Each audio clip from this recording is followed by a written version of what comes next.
திரு கருணாநிதி தனது பலகீனத்தை உணர்ந்துதான் இந்த மாதிரியான கூட்டணிகள் இப்ப காங்கிரஸ் கட்சி ஒன்றுதான் இருக்கிறது. காங்கிரஸ் கட்சியும் இரண்டாக பிரிந்து வாசனுடைய தலைமையில் ஒன்றாக சென்ற பின்பு சிறிய சிறிய கட்சி, குறிப்பாக கேட்டீங்கன்னா முஸ்லிம் அமைப்புகளுக்கு 13, அதாவது திமுகவோடு சேர்த்து, அதாவது திமுக அல்லாமல் 10 சீட்டை கொடுக்கக்கூடிய அளவுக்கு இதுவரைக்கும் நடக்கல. இந்த மாதிரி விஷயங்கள்லாம் எதை கிடையாது. ஒரு இஸ்லாமிய அமைப்புக்கு நீங்க மதவாதம் என்று சொல்லுகிற போது எல்லாத்தையும் தனி அளவில் தான் பார்க்கணும். ஒரு சாதிய கட்சிக்கு, ஒரு மதத்தை மையமாக கொண்ட கட்சிக்கு, ஒரு இஸ்லாமிய அமைக்கு ஒரு 10 சீட்டை திரு கருணாநிதி கொடுத்திருக்கிறது எது மாதிரி முன்னுதாரணத்தை காட்டுங்க? You are missing a very important point. அதாவது ஜனநாயகத்தில் வந்து எல்லோருக்கும் பிரதிநிதித்துவம் வேணும். சரி, இன்னைக்கு ஜனநாயகத்தில் வந்து இன்னைக்கு வந்து தமிழ்நாட்டில் வந்து முஸ்லீம் பாப்புலேஷன் எவ்வளவு? 13% அவங்க. சரியா இன்னைக்கு பார்த்தீங்கன்னா 11% 13%. இந்த 11% 13% அவங்களுக்கு வந்து நீங்கள் சட்டமன்றத்தில் இடம் கொடுத்தீங்கன்னா நீங்கள் அவங்களுக்கு 24 பேருக்கு கொடுக்கணும். நீங்கள் அந்த மாதிரி செக்ஷனுக்கு வந்து சட்டமன்றத்தில் ரெப்ரசன்டேஷன் இல்லைன்னா அந்த கம்யூனிட்டியினோட வந்து எவ்வளோ பெரிய வந்து ஒரு பேக்லாஷ் ஆகும்.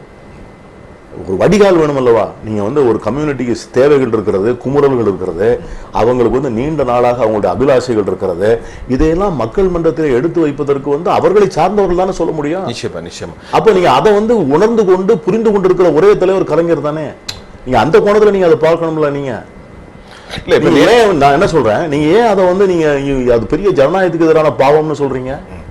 ஒரு 5-10 சீட்டு நான் ஏன் ஜனநாயகத்துக்கு இருக்குன்னா, உங்களை போன்ற பேச்சாளர்கள் மத அமைப்புகள் இருக்கக்கூடாதுங்கிறதா ரொம்ப இந்துத்துவாவுக்கு எதிராக நீங்க குரல் கொடுப்பீங்க. மத அமைப்புகள்ங்கிறது வேற. இன்னைக்கு வந்து நீங்க வந்து அப்ப இஸ்லாமியர்கள் இருக்கிற மத அமைப்புகள் இல்லை.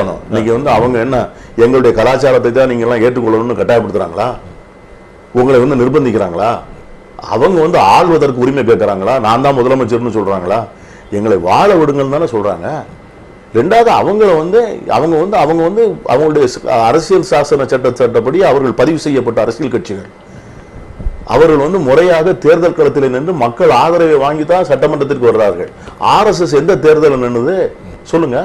அது தேர்தல் அரசியல் முன்னெடுக்க மாட்டாங்க. ஆமா, அதான் நான் சொல்றேன். இது வந்து நீங்க வந்து அதையும் இதே நீங்க ஒப்பிடக்கூடாது. இன்னைக்கு வந்து முஸ்லீம் லீக் வந்து ஒரு வெகுஜன கட்சி. சரி, பேர் வந்து முஸ்லீம் லீக்காக இருக்கிற காரணத்தினால அது வந்து முஸ்லீம்களுக்கு மட்டுமே அந்த அவங்க நிக்கிற தொகுதிகளில் மற்ற மதத்து மக்களுடைய வாக்குகளை வாங்கித்தான் அவர்கள் சட்டமன்றத்துக்கு நாடாளுமன்றத்துக்கு வருகிறார்கள். பாரதிய ஜனதாவும் அப்படித்தான் சொல்றாங்க. பாரதிய ஜனதா வேற. அதே மாதிரி முஸ்லீம் பிரதிநிதி நஜ்மா ஹெப்துல்லால இருந்து ஷானவாஸ் ஹுசைன்ல இருந்து எல்லாரும் கட்சியில இருக்கிறாங்க. நாங்களும் எல்லோருக்குமான கட்சி தான் சொல்றாங்க. அது வந்து எல்லாரும் வந்து சொன்னாலும் கூட அவங்கலாம் வந்து 2 பேரும் ஷோ பாய்ஸ் மாதிரி வச்சிருக்கிறாங்க. அவங்க இன்னைக்கு வந்து ஷானவாஸ் ஹுசைனும் அவர் இன்னொருத்தர் இருக்கிறார், அவர் மந்திரி முக்தார் அப்பாஸ் அவர்கள் வந்து பேசுவதெல்லாம் நீங்கள் கேட்டிருக்கிறீங்களா? அவர் இன்னைக்கு ராமர் கோயிலுக்கு உடனே கட்டணும் அப்படின்னு அவர் பேசுறாரு. எனக்கு வந்து என் பேர் அப்துல் காதரா இருந்ததுனால நான் இஸ்லாமியர் ஆயிட மாட்டேன். நான் பீட்டர் வந்து நீங்க வந்து பீட்டர்னு பேர் வச்சுட்டதுனால நீங்க கிறிஸ்டியன் ஆயிட மாட்டீங்க. பேர்கள் மட்டும் இருக்கிறதே ஒழிய நம்ம என்ன வேல்யூஸ் பார்க்கறோங்கிறது இருக்குல்ல. நான் அவர்களை வந்து உண்மையிலேயே வந்து இஸ்லாமிய மக்களுடைய பிரதிநிதிகள் என்று இந்தியாவில் வாழக்கூடிய 13.5 கோடி இஸ்லாமியர்கள் ஏற்றுக்கொள்வார்களா? நிச்சயமா. சரி, இப்போ இதுல ஒரு விஷயத்தை நான் இப்ப கேட்கிறேன். இப்போ இந்த மைனாரிட்டிகளை நீங்க 10% இஸ்லாமியர்கள் வாக்குன்னு சொன்னீங்க. உண்மையிலே கிறிஸ்தவர்களும் தமிழகத்தில் விரைவி இருக்கக்கூடிய ஒரு சமூகம். இஸ்லாமியர்களோட ஒரு விழுக்காடு கூட இருக்கிறாரு. அப்போ கிட்டத்தட்ட 21% முழுக்க உங்களுடைய கூட்டணிக்கு கிடைக்கும். நீங்க பாக்க இதுல வந்து இந்த எலெக்ஷன்ல வந்து பாத்தீங்கன்னா சிறுபான்மை மக்களும் தலித்துகளும் அவர்கள் வந்து யார் வர வேண்டும் என்பது பார்ப்பதை விட யார் வரக்கூடாது என்று பார்ப்பார்கள். எப்பவுமே மைனாரிட்டி கம்யூனிட்டிஸ் அப்படித்தான் ஓட்டு போடுவாங்க. ஒடுக்கப்பட்ட நலிந்து போன மக்கள் அப்படித்தான் ஓட்டு போடுவாங்க. ஏன்னா அவங்களுக்கு வந்து ரெண்டாவது தான் வாய்ப்பு, வசதி, முன்னேற்றம் எல்லாம். முதல்ல உயிரோடு நிம்மதியா தொழிலோடு நடத்தணும் இந்த ஊர்ல. அப்படியா மோசமான சூழ்நிலை இருக்கு. அதனால அவங்க வந்து தங்களுடைய இன்ட்ரெஸ்டுக்கு விரோதமா அவங்களுக்கு ஒவ்வொருத்தருக்கும் மனதில் வந்து யார் தங்களுக்கு நெருக்கமானவர்கள் என்று அந்த சமுதாயங்கள் வந்து சில அசஸ்மெண்ட் வைத்திருக்கு. அந்த வகையில அவங்க வந்து காங்கிரஸ் வந்து திராவிட முன்னேற்ற கழகத்தோடு சேர்ந்திருப்பது வந்து இன்னைக்கு அது ஒரு பெரிய அட்வான்டேஜ் இந்த கூட்டணிக்கு. ஏன்னா இன்னைக்கு மதச்சார்பற்ற மக்களுடைய மனச்சாட்சியாகவும் அவருடைய பாதுகாவலராகவும் இன்னைக்கு இந்தியாவில் செயல்படக்கூடிய கொஞ்ச நஞ்ச அரசியல் சக்தி எங்க இருக்குன்னா காங்கிரஸ்ல தான் இருக்கு. ஏன்னா இன்னைக்கு இருக்கிறதுல நீங்க வந்து அதுக்கான நான் காங்கிரஸ்லேயே வந்து நான் சில பேரை சொல்லுவேன், உங்க மைண்ட் செட்லாம் தப்புப்பான்னு சொல்லுவேன், அது வேற விஷயம். ஆனா காங்கிரஸ் தான் இன்னைக்கு. அதனால காங்கிரஸும் திமுகவும் சேர்ந்திருப்பது சிறுபான்மை தலித் வாக்குகளை வந்து வெற்றி அடைச்சு. சரி, இப்ப இறுதியாக நம்ம நிகழ்ச்சிக்கு வந்துட்டோம். எத்தனை சீட்டு பிடிப்பீன்னு நீங்க நம்புறீங்க?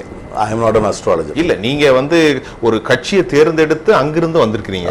ஆனாலும் கூட இத்தனை ஆண்டுகள், 45 ஆண்டுகள் தமிழக அரசியல் இருக்கீங்க.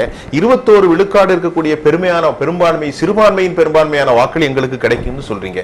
உங்க கூட்டணிக்கான வெற்றி வாய்ப்புகள் நிச்சயமாக ஒரு சிங்கிள் பார்ட்டியா திமுக ஆட்சி அமைக்குமா? கலைஞர் காங்கிரஸ் கூட்டணி பெரும்பான்மையான இடங்களை பெற்று ஆட்சி அமைக்கும் என்று நான் உறுதியாக விரும்புகிறேன், உறுதியாக நம்புகிறேன். உறுதியாக தனி மெஜாரிட்டியில அதான் கூட்டணி ஆட்சி அமைக்கக்கூடிய அளவிலே மக்கள் ஆதரவை பெறும் என்று நான் நம்புகிறேன்.